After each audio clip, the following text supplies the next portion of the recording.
enough, I came here and found his research. Wait! So, you've read it already? Are you alright? How do you feel? I think you may have misunderstood something. The reason Sachin chose that architect to inherit his research was that only he could really empathize with both the calamity and the humanity that these notes seek to convey. Only one who resonates with these sentiments would suffer and begin to think of history as bleak, the present as perplexing, and the future as pessimistic. Empathy is a double-edged sword. Clearly, I am not the same sort of person as Sachin was. Empaths have many friends, and their wide social circle comes with certain societal advantages. But this also makes it hard for them to achieve their goals. Why's that? All important things in life involve other people. As such, it's extremely difficult to live a life that causes no harm whatsoever to others. If you really want to achieve your goals, you have to be prepared to make enemies along the way. Not everyone can deal with that reality. And that reality is like the material here: objective, heavy, negative. But at the end of the day, for all these experiment results and conclusions, it's just one person's perspective, Sachin's. So, what are your thoughts now that you've read it?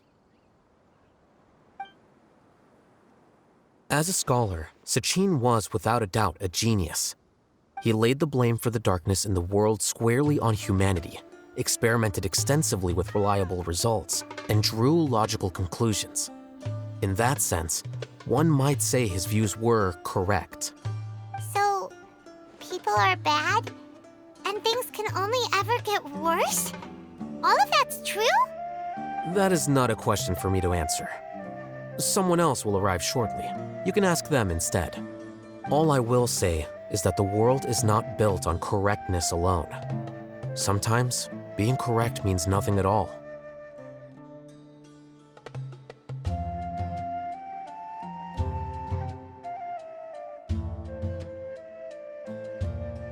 Lofty ideals may provide no defense at all against nihilism, but perhaps little decisions can. By their own choice, the idealist seeks to bring happiness to all while denying themselves the same. Thus, they shall never reach even the borders of truth until they wipe away the ignorance that blinds them. I've never been able to agree with certain philosophies. Even Sachin himself struggled to comprehend the notion of sacrificing oneself for the greater good. But sadly, all viewpoints will find their supporters, and the way we see the world largely decides our fates. All right then, I got what I came for. These research materials are yours to look after. I'll be off. Wait, so you came here just to read this stuff? You missed out on a big get-together, you know. A get-together? Ah, yes, that makes sense. This is a good opportunity for that sort of thing. Guess what? Kaveh treated everyone this time. Then I'm sure he packed up the leftovers for me. See ya. And there he goes.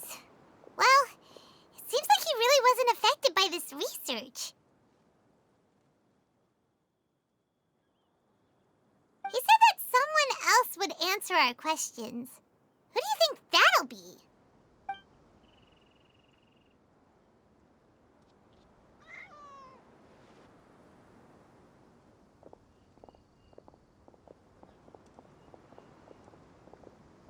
Traveler, Paimon, you're already here.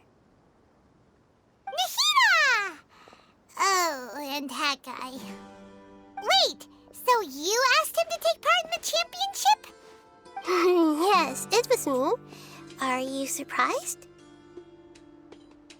Did you know that there was something wrong with the diadem from the start? And if so, why didn't you switch it out for another one? Because Sachin's research is not mistaken. He spent his entire life researching this topic, and these materials are a result of that. These are the crystallization of his wisdom. Yes, I was worried that the material might cause some disruption, but I didn't want to wipe away all his hard work searching for the truth. So instead, I had Hat Guy here help me keep an eye on things. Seriously? I think you can stop calling me that now. Why? Don't you like it? Well, anyway, if Sachin's chosen successor hadn't been able to handle his research, or if it had brought pain to more people, he would have intervened at a suitable moment. And after all that, the person Sachin chose turned his nose up at his life's work. Pretty hilarious. I was also hoping that this could be an opportunity for you to learn how to interact with people normally. But it looks like that didn't work out. That wasn't necessary. I'm still paying you back for your help. And the last thing I need is more reasons to be indebted to you. Maida, what did you mean by Sachin's research is not mistaken? Does that mean that you approve of his research? Put it this way instead. Truth to me is like a shroom boar. Some people only see the mushroom on the shroom boar's back, and they conclude that the shroom boar is a mushroom. Others see only the shroom boar's body, and they declare that the shroom boar is a boar. Still others look deeper inside, and determine that the shroom boar is meat. These conclusions are all correct in their own way, but none of them objectively describe the shroom boar. Paimon kinda gets it, but also not really. The world is the same way. No one, not even I included, can understand it in its entirety. All of us are somewhere on the path toward truth. Within the confines of our limited knowledge, some may blindly believe in the beauty of this world, and others may focus only on its evils. In truth, the most important thing isn't what state the world is in now, but what people hope it will become. But of course, I don't mean that as a criticism or a call to action. Ultimately, my duty as the God of Wisdom is to guide every form of wisdom to a place where it can find its purpose. That was a long speech. So what are you actually going to do with these research materials? Because Kaveh, as the successor of this research, does not wish to see these ideas disseminated, I will seal it up. But even though Sachin's research could be considered negative wisdom, it is still a building block of the truth. If someone wishes to follow in his footsteps in the future, I will not stop them. I also look forward to the day that a member of the Vahumana Darshan can not only comprehend his theories, but also find a way out from the despair as well. Vahumana doesn't have that kind of talent. Wait, you're not intending to keep me in Vahumana long term, are you?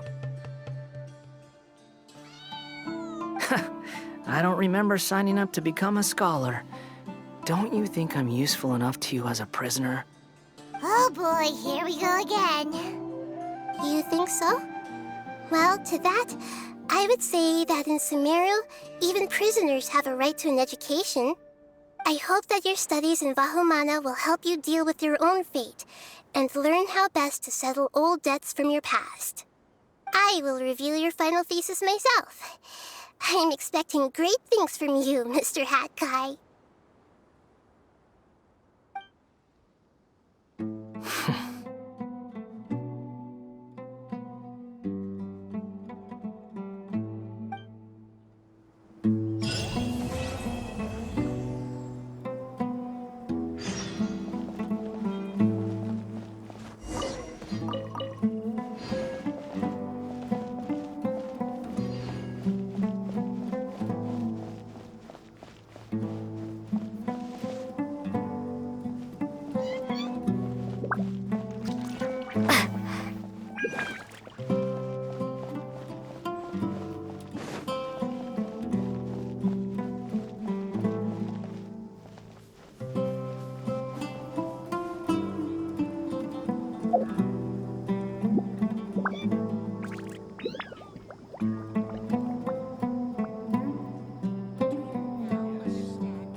see everything.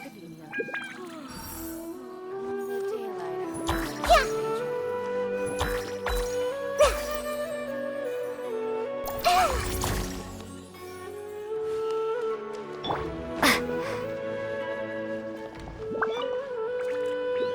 Where were you while the rest of us were eating together? I don't recall being obligated to report my whereabouts to you. Did you go find another hidey hole to read in? You need to change your ways, you know. You can't survive on books alone. Surviving on meals paid for by you would be harder still. You? Whatever. It doesn't take a genius to guess what you've been up to. You were investigating Sachin, weren't you? It was obvious from your notes. However, I don't believe his research alone would have been enough to pique your interest. His way of doing things is disturbing, while you... Well, to be fair, your philosophy disgusts me too, but you and Sachin are nothing alike. I don't imagine your views intersect at all. Egoism and nihilism are not the same thing. My personal interests aside, Sachin's legacy is not entirely meaningless. He conducted experiments on a great scale and left his findings behind. Also, thanks for the compliment, but I'm actually just passing through. I didn't come here for the conversation. Well, not this one at least. What do you mean? What topic of conversation could be more sacred among scholars than the exploration of differing philosophies? Well, based on what I've learned, Sachin and his disturbing way of doing things, as you put it, is very likely to have met your father 20 years ago. What did you say? Wait, so... No, surely that doesn't mean... Huh. So that's why he thought I looked familiar. My father must have gone into the desert due to his influence. I'm afraid so. Good thing I shattered that diadem. From now on, nothing like that will ever have to happen again. The boundaries of knowledge are ever expanding. Someone else will inevitably pick up the same line of research one day, and Vahumana regards it as a reasonable research direction. Oh, not this again. Even if you're right and people are bound to fall into the same intellectual traps, things won't necessarily go the same way again next time. You have to admit that the actions of one individual don't always predict the behavior of the group, and vice versa. Take Sachin, for instance. He's quite an anomaly. And so is the one who stopped him. You. Conflicts of this nature are indeed exceptional, but it will occur again in the future. You said it yourself. The actions of one individual cannot predict the behavior of a whole group. You know that not everyone would have chosen as you did. Even so, I stand by my views. You can forget about trying to convince me. That's fine. We've been arguing over this for years, and I don't hold any hope of you understanding. The issue we're debating has long since moved on from who's right and who's wrong. Thanks for letting me know all this. What? I said, thanks for letting me know. Hey, stop acting like you didn't hear me. You're doing this on purpose, aren't you? They say that earnest thanks should be given thrice, so one more time, please.